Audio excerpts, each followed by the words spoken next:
Media focus ವೀಕ್ಷಕ ಮಿತ್ರರಿಗೆ ಸ್ವಾಗತ. ನಾನು ಶ್ರೀಪತಿ ಹೆಗಡೆ ಹಕ್ಲಾಡಿ.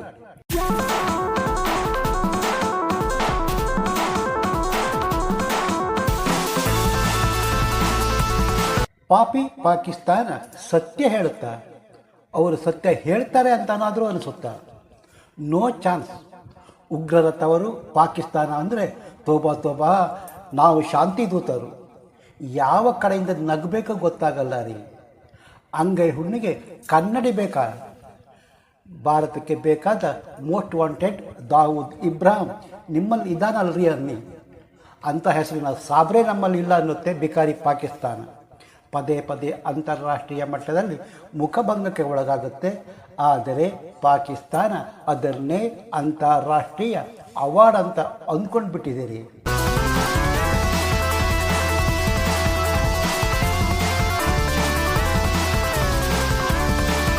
ಅದೇ ಮೊನ್ನೆ ಬಲೂಚಿಸ್ತಾನ ಪ್ರತ್ಯೇಕತಾವಾದಿಗಳು ಟ್ರೈನ್ ಹೈಜಾಕ್ ಮಾಡಿದ್ರಲ್ಲ, ಪಾಕಿಸ್ತಾನ ಹೇಳೋದು ಏನು ಗೊತ್ತಾ? ನಾವು ಉಗ್ರರ ಹೋರಿ ಯಾತ್ರೆಗೆ ಕಳಿಸಿದ್ದೇವೆ, 100ಕ್ಕೂ ಮಿಕ್ಕಿ ಒತ್ತಾಳೆ ಬಿಡಿಸಿಕೊಂಡಿದ್ದೇವೆ, ನಾವು ಭಯೋತ್ಪಾದಕರಿಗೆ ಮುಳಿಯೋ ಮಾತೇ ಇಲ್ಲ ಅನ್ನುತ್ತೆ. ಆದರೆ ಪ್ರತ್ಯೇಕತಾವಾದಿಗಳ ಗೋಲಿಗೆ ತಮ್ಮ ಸೈನಿಕರೆಷ್ಟು ಅಲ್ಲ ಬಳಿ ಹೋದ್ರಿ ಅನ್ನುವ ವಿಷಯ ಮುಚ್ಚಿಡುತ್ತೆ. ಇನ್ನು ಒತ್ತೆಯಾಳು ಬಿಡಿಸ್ಕೊಂಡು ಅಂತಿದ್ದಾರಲ್ಲ, ಬಿಡಿಸ್ಕೊಂಡು ಬಂದಿದ್ದಲ್ಲ ರೀ. ಪ್ರತ್ಯೇಕತಾವಾದಿಗಳು ಮಹಿಳೆ ಮಕ್ಕಳ ಮುಕ್ತಗೊಳಿಸಿ ನಾವು ನಿಮ್ಮ ಹಾಗಲ್ಲ, ಮನುಷ್ಯತ್ವ ಇದೆ ಎನ್ನುವ ಪಾಠ ಪಾಕಿಗೆ ಮಾಡಿದೆ. ಈ ವಿಡಿಯೋ ಮಾಡೋ ಸಮಯದಲ್ಲಿ ಪಾಕಿಸ್ತಾನದ ಪೊಲೀಸ್ ಸೈನಿಕರ ಒತ್ತೆಯಾಳಾಗಿಟ್ಟುಕೊಂಡು ಅದರ ಮಧ್ಯದಲ್ಲಿ ಪ್ರತ್ಯೇಕತಾವಾದಿ ಮಾನವ ಬಾಂಬ್ ಕೂರಿಸಿ ನಮ್ಮನ್ನು ಚೀಪಾಗಿ ಕಂಡ್ರೆ ಬೇಡಿಕೆಗೆ ಈಡೇರಿಸ್ತಾ ಇದ್ದರೆ ಉಡಾಯಿಸಿಬಿಡ್ತೀವಿ ಅನ್ನೋ ಎಚ್ಚರಿಕೆ ಕೊಟ್ಟಿದೆ. ಗೆಳೆಯರೇ, ಈಗ ಹೇಳಿ, ಪಾಕಿಸ್ತಾನ ಸತ್ಯ ಹೇಳ್ತಾ ಇದೆ ಅನಿಸುತ್ತಾ? ಬಲೂಚಿಸ್ತಾನ ಉಗ್ರರು ರೈಲ್ ಹೈಜಾಕ್ ಮಾಡಿದ್ರಲ್ಲ, ಪ್ರಧಾನಿ ಶಹಬಾಜ್ ಶರೀಫ್ ರಾಜಕೀಯ ಸಲಹೆಗಾರ ರಾಣಾ ಸನಾವುಲ್ಲಾ ಹೇಳಿಕೆಯನ್ನು ಗೊತ್ತಾ? ಬಲೂಚ್ ಲಿಬರೇಷನ್ ಆರ್ಮಿ BLA ಮತ್ತು ತಾಲಿಬಾನ್ ಪಾಕಿಸ್ತಾನ್ TTP ಸಂಘಟನೆಗಳಿಗೆ ಭಾರತ ಸಹಾಯ ಮಾಡ್ತಿದೆಯಂತೆ. ಹೈ ಪಿಚ್ಚಲ್ಲಿ ನಾಲಿಗೆ ಹೇರಬಿಟ್ಟಿದ್ದಾನೆ. ಇಷ್ಟೇ ಸಾಕಲ್ವಾ ಪಾಕಿ ಸುಳ್ಳಿಗೆ ಸಾಕ್ಷಿ? ಅಲ್ಲ ರೀ, ಇಮಾಮ್ ಸಾಬಿಗೂ ಗೋಕುಲಾಷ್ಟಮಿಗೂ ಏನ್ರಿ ಸಂಬಂಧ? ಬಲೂಚ್ ಸಮಸ್ಯೆ ಏನು, ಹಿಂದಿನ ಇತಿಹಾಸ ಏನು, ವಜೀದ್ ಬ್ರಿಗೇಡ್ ಹುಟ್ಟು ಹಿನ್ನೆಲೆ, ಭೌಗೋಳಿಕ ಹಿನ್ನೆಲೆ, ಜನಸಂಖ್ಯೆ, ಸಮುದಾಯ, ನೈಸರ್ಗಿಕ ಸಂಪತ್ತು ಎಲ್ಲ ಮಾಹಿತಿ ಕೊಡುವ ಪ್ರಯತ್ನ ಇಲ್ಲಿದೆ. ಗೆಳೆಯರೇ, ಮಿಸ್ ಮಾಡದೆ ವಿಡಿಯೋ ಪೂರ್ತಿ ನೋಡಿ. ಬಲೂಚಿಸ್ತಾನ್ ಸಮಸ್ಯೆ ಪ್ರದೇಶ ರಾಜಕೀಯ ಮತ್ತು ಸಾಮಾಜಿಕ ಅಸ್ಥಿರತೆ ಬಲೂಚಿಸ್ತಾನ ಪಾಕಿಸ್ತಾನ ದಕ್ಷಿಣ ಪಶ್ಚಿಮ ಭಾಗದ ಒಂದು ಪ್ರಮುಖ ಪ್ರಾಂತ್ಯ. ಆಫ್ಘಾನಿಸ್ತಾನ ಮತ್ತು ಇರಾನ್ ದೇಶದೊಂದಿಗೆ ಗಡಿ ಹಂಚಿಕೊಳ್ಳುತ್ತೆ. ಬಲೂಚಿ ಹೋರಾಟಕ್ಕೆ ಸುದೀರ್ಘ ಇತಿಹಾಸವೂ ಇದೆ ರೀ. ಬಲೂಚಿಸ್ತಾನ ನಾಗರಿಕರು ಸಮುದಾಯ ತಮ್ಮ ಸ್ವಾಯತ್ತತೆ ಮತ್ತು ಸಾಂಸ್ಕೃತಿಕ ಗುರುತಿಗಾಗಿ ದೀರ್ಘಕಾಲದಿಂದ ಹೋರಾಟ ನಡೆಸುತ್ತಿದ್ದಾರೆ. ಪಾಕಿಸ್ತಾನ 1947ರಲ್ಲಿ ಸ್ವತಂತ್ರವಾದ ನಂತರ ಬಲೂಚಿಸ್ತಾನ 1948ರಲ್ಲಿ ಪಾಕಿಸ್ತಾನಕ್ಕೆ ಸೇರ್ಪಡೆ. ಪಾಕಿಸ್ತಾನ ಜೊತೆ ಮಿಲಿನವಲ್ಲದ ಮನಸ್ಸಿನಿಂದಲೇ ಬಲೂಚ್ ನಾಯಕರು ಒಪ್ಪಿದ್ದರು. ಒಂಥರ ಬಲಾತ್ಕಾರದ ಮದುವೆ. ಬಲೂಚ್ ಮತ್ತು ಪಾಕಿಸ್ತಾನ ನಡುವೆ ಅನೇಕ ಬಿಕ್ಕಟ್ಟಿತ್ತು. ಬಲೂಚ್ ಜನಾಂಗ ತಮ್ಮ ಸ್ವಾಯತ್ತತೆ ಮತ್ತು ಸ್ವತಂತ್ರ ರಾಜ್ಯ ಸ್ಥಾಪನೆಗಾಗಿ ಹಲವು ಬಾರಿ ಬಂಡಾಯ ಎದ್ದಿದ್ದರು. ಬಲೂಚಿಸ್ತಾನ್ ಪಾಕಿಸ್ತಾನದ ಅತಿ ದೊಡ್ಡ ಪ್ರಾಂತ್ಯವಾಗಿದ್ದು ಸುಮಾರು 347.190 ಚದುರ ಕಿಲೋಮೀಟರ್ ವ್ಯಾಪ್ತಿ ಹೊಂದಿದೆ. ಪಶ್ಚಿಮದಲ್ಲಿ ಇರಾನ್, ಉತ್ತರದಲ್ಲಿ ಆಫ್ಘಾನಿಸ್ತಾನ, ಪೂರ್ವದಲ್ಲಿ ಪಂಜಾಬ್ ಮತ್ತು ಸಿಂಧ್ ಪ್ರಾಂತ್ಯ, ದಕ್ಷಿಣದಲ್ಲಿ ಅರೇಬಿಯನ್ ಸಮುದ್ರ ಗಡಿ ಹಂಚಿಕೊಳ್ಳುತ್ತೆ. ಬಲೂಚಿಸ್ತಾನ್ ಪ್ಲೇಟೋ, ಮಕಾರಾನ್ ಕರಾವಳಿ ಪ್ರದೇಶ ಮತ್ತು ಕಚ್ಚಿ ಸೀಮಾಂತರ ಪ್ರದೇಶ ಒಳಗೊಂಡಿದೆ.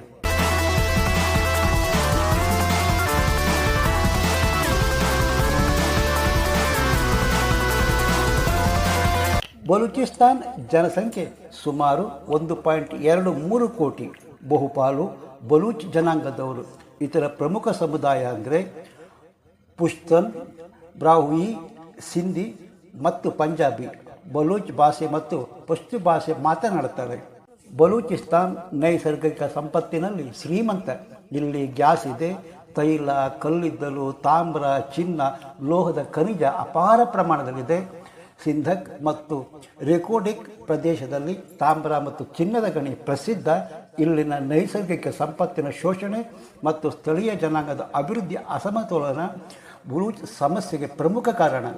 ಮಜೀದ್ ಬ್ರಿಗೇಡ್ ಬಲೂಚಿಸ್ತಾನ ಸ್ವಾಯತ್ತತೆಗಾಗಿ ಹೋರಾಡುವ ಬಲೂಚ್ ಲಿಬರೇಷನ್ ಆರ್ಮಿ ಉಗ್ರ ಸಂಘಟನೆ. ಇದು ಪ್ರಾಥಮಿಕ ಪಾಕಿಸ್ತಾನ ಸರ್ಕಾರ ಮತ್ತು ಸೈನ್ಯದ ವಿರುದ್ಧ ದಾಳಿ ನಡೆಸುತ್ತದೆ. ಮಜೀದ್ ಬ್ರಿಗೇಡ್ ಆತ್ಮಾಹುತಿ ದಾಳಿಗೆ ಪ್ರಸಿದ್ಧಿ. ಬಲೂಚಿಸ್ತಾನ ಸಮಸ್ಯೆ ಇತಿಹಾಸ, ಭೌಗೋಳಿಕ ಸ್ಥಾನ, ಜನಸಂಖ್ಯೆ, ಸಮುದಾಯ ಮತ್ತು ನೈಸರ್ಗಿಕ ಸಂಪತ್ತಿನ ಅಸಮತೋಲನದಿಂದ ಉಂಟಾದ ಒಂದು ಸಂಕೀರ್ಣ ವಿಷಯ. ಮಜೀದ್ ಬ್ರಿಗೇಡ್ ಈ ಸಮಸ್ಯೆ ವಿರುದ್ಧ ಹೋರಾಟಕ್ಕಿಳಿದಿದೆ.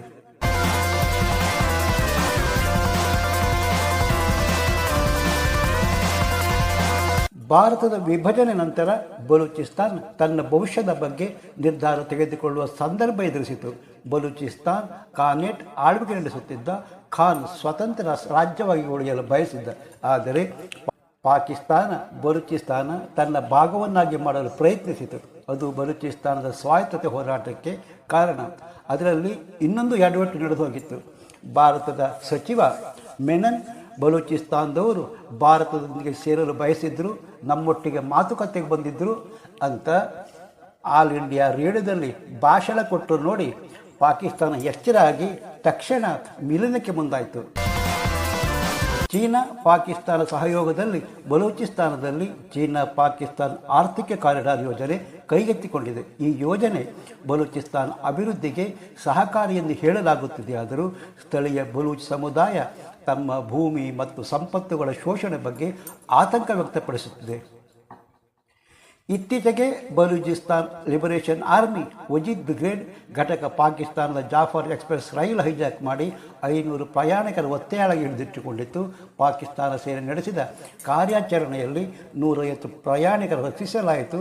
ಆದರೆ 27 ಬಂಡಖೋರರ ಹತ್ಯೆ ಮಾಡಲಾಯಿತು ಎಂದು ಪಾಕಿ ಹೇಳಿಕೊಂಡಿದೆ.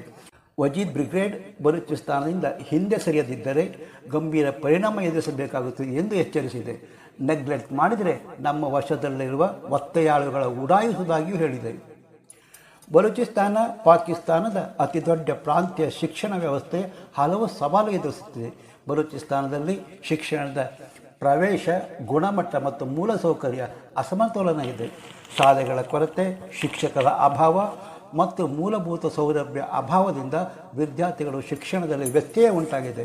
ಇನ್ನು ಹೆಣ್ಣು ಮಕ್ಕಳ ಶಿಕ್ಷಣದಲ್ಲಿ ವಿಶೇಷವಾಗಿ ಹಿಂದುಳಿದಿದ್ದು, ಸಾಕಷ್ಟು ಶಾಲೆಯೇ ಇಲ್ಲದಿದ್ದರೆ ಮತ್ತೆಲ್ಲಿಂದ ಶಿಕ್ಷಣ ಸಿಗುತ್ತೆ? ತಹರೀಕೆ ತಾಲಿಬಾನ್ ಪಾಕಿಸ್ತಾನ್ TTP ಮತ್ತು ಬಲೂಚಿಸ್ತಾನ್ ಲಿಬರೇಷನ್ ಆರ್ಮಿ ಮಜೀದ್ ಬ್ರಿಗೇಡ್ ಒಂದು ಪಾರ್ಟ್ ಅಷ್ಟೇ. OTP ಮತ್ತು BLA ಎರಡು ಸಂಘಟನೆ ಪಾಕಿಸ್ತಾನ ಸರ್ಕಾರದ ವಿರುದ್ಧ ಹೋರಾಟ ನಡೆಸುತ್ತೆ. ಆದರೆ ಉದ್ದೇಶ, ಕಾರ್ಯಪದ್ಧತಿ ವಿಭಿನ್ನ. TTP ಮುಖ್ಯವಾಗಿ ಪಾಕಿಸ್ತಾನದಲ್ಲಿ ಶರಿಯಾ ಕಾನೂನು ಸ್ಥಾಪಿಸಲು ಪ್ರಯತ್ನಿಸಿದರೆ BLA ಬಲೂಚಿಸ್ತಾನದ ಸ್ವಾಯತ್ತತೆಗಾಗಿ ಹೋರಾಡುತ್ತಿದೆ. ಇದೇ ಆ ಎರಡು ಸಂಘಟನೆಗಳ ನಡುವೆ ಇರುವ ವ್ಯತ್ಯಯ. ಮಜೀದ್ ಬ್ರಿಗೇಡ್ ಆತ್ಮಾಹುತಿ ದಾಳಿ ಘಟಕ ಆಗಸ್ಟ್ 2018 ಚೀನಾ ವಾಣಿಜ್ಯ ಕಚೇರಿ ಮೇಲೆ ಕರಾಚಿಯಲ್ಲಿ ದಾಳಿ. May 2019 Gwadar falls continental hotel ಮೇಲೆ ದಾಳಿ. ನವೆಂಬರ್ 2018 ಕರಾಚಿ ಚೀನಾ ವಾಣಿಜ್ಯ ಕಚೇರಿ ಮೇಲೆ ದಾಳಿ.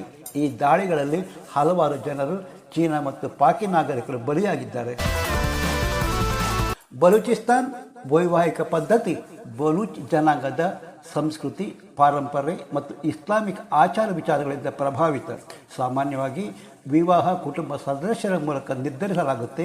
ಆದರೆ ಇತ್ತೀಚಿನ ವರ್ಷಗಳಲ್ಲಿ ಯುವಕರು ತಮ್ಮ ಸಂಗಾತಿಗಳನ್ನು ತಾವೇ ಆಯ್ಕೆ ಮಾಡಿಕೊಳ್ಳುವ ಹೆಚ್ಚಿನ ಸ್ವಾತಂತ್ರ್ಯ ಪಡೆದಿದ್ದಾರೆ.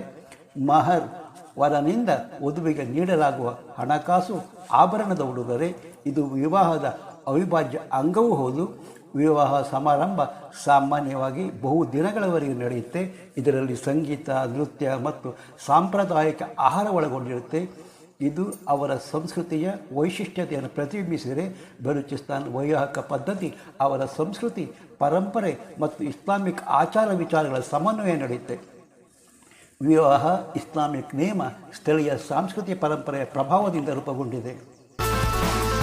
ಇಸ್ಲಾಮಿಕ್ ಶರಿಯ ಕಾನೂನು ಪ್ರಕಾರ ತಲಾಕ್ ಅಥವಾ ವಿಚ್ಛೇದನ ಬಲೂಚಿಸ್ತಾನದಲ್ಲಿ ಮಾನ್ಯ. ಆದರೆ ವಿಚ್ಛೇದನ ಸಮಾಜದಲ್ಲಿ ಒಳ್ಳೆಯ ದೃಷ್ಟಿಯಿಂದ ನೋಡೋದಿಲ್ಲ.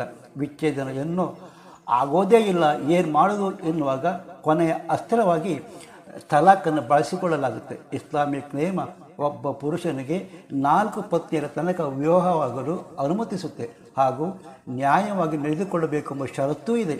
ಬಲೂಚಿಸ್ತಾನದಲ್ಲಿ ಬಹುಪತ್ನಿತ್ವ ಮಾನ್ಯ, ಆದರೆ ಆರ್ಥಿಕ ಪರಿಸ್ಥಿತಿ ಮತ್ತು ಸಾಮಾಜಿಕ ಕಾರಣ ಇದು ಬಹಳ ಅಪರೂಪ. ಬಲೂಚಿಸ್ತಾನದಲ್ಲಿ ಸಹೋದರ ಸಹೋದರಿ ವಿವಾಹ ನಡೆಯೋಲ್ಲ, ಆದರೆ ಕುಟುಂಬದೊಳಗಿನ ವಿವಾಹ, ಉದಾಹರಣೆಗೆ ಮೊದಲ ಅಥವಾ ಎರಡನೇ ತಂಗಿ ನಡುವೆ ಸಾಮಾನ್ಯ. ಸಾರಾಂಶ ಏನು ಅಂದರೆ ಬಲೂಚಿಸ್ತಾನ ವಿವಾಹ ಇಸ್ಲಾಮಿಕ್ ನಿಯಮ ಮತ್ತು ಸ್ಥಳೀಯ ಸಂಸ್ಕೃತಿ ಪ್ರಭಾವದಿಂದ ರೂಪಿತ.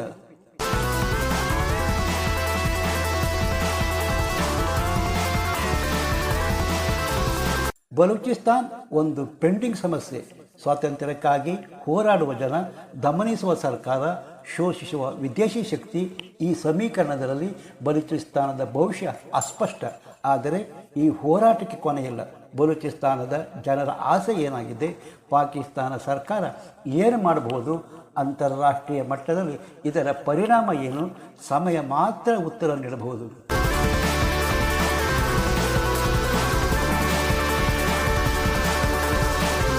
ನೀವು ಈ ಕುರಿತು ಇನ್ನಷ್ಟು ಮಾಹಿತಿ ತಿಳಿಯಲು ಮತ್ತು ನಮ್ಮ ಮುಂದಿನ ಕುತೂಹಲಕಾರಿ ವಿಷಯ ನೋಡೋದಕ್ಕೆ ಮೀಡಿಯಾ ಫೋಕಸ್ ಚಾನಲ್ ಸಬ್ಸ್ಕ್ರೈಬ್ ಮಾಡಿ. ನೀವು ಏನನ್ನು ಯೋಚಿಸುತ್ತಿದ್ದೀರಿ? ಅಭಿಪ್ರಾಯ ಕಾಮೆಂಟ್ ಮಾಡಿ, ಲೈಕ್ ಮತ್ತು ಶೇರ್ ಮಾಡೋದು ಮರಿಬೇಡಿ. ಮತ್ತೊಂದು ಹೊಸ ವಿಷಯದೊಂದಿಗೆ ನಿಮ್ಮ ಭೇಟಿ. ಅಲ್ಲಿಯ ತನಕ ನಮಸ್ಕಾರ. ಜೈ ಕರ್ನಾಟಕ, ಜೈ ಹಿಂದ್.